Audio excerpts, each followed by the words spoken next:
หลวงปู่พ่อเมืองพลาวโทเพิ่นภาษา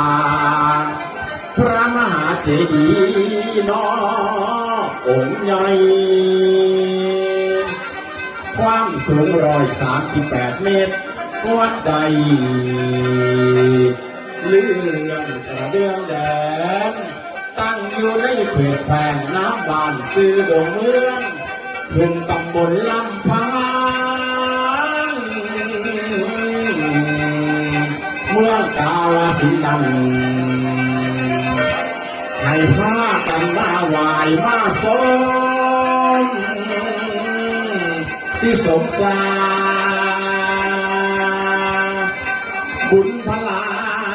สิทรงอยู่ผู้มาแล้วสิสุขเย็น